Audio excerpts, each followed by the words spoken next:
Впервые за всю историю конного спорта республики 4 якутских лошади примут участие в скачках на Кубок губернатора Приморского края.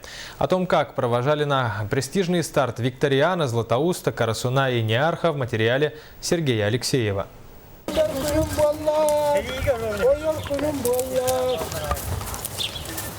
Обрядом благословения Алгыс провожают якутских лошадей чистокровной английской породы на престижные скачки.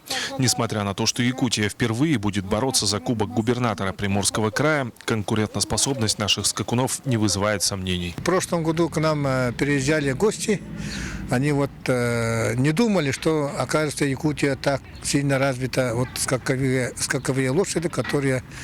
Рейтинг лошадей очень высокий, и чистокровные лошади, которые у нас тут одни скачут, у них обычно скачут там полукровные, буденновские и чистокровки. Кажется, что лошади осознают важность поездки и тоже, как люди, волнуются.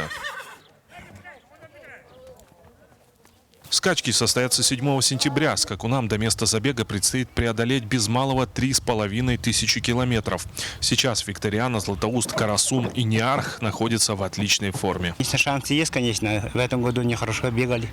И нормально. Наверное, там будут нормально бегать, думаю. Питание у них нормальное, конечно. Все, Федерация конного спорта все это решает нормально.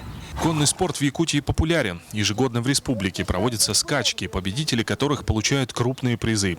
А пока надеемся, что эти 4 лошадиные силы локомотивом выведут республиканский конный спорт на региональный, а может даже и на мировой уровень. Сергей Алексеев, Юрий Филиппов, НВК «Саха-Якутия».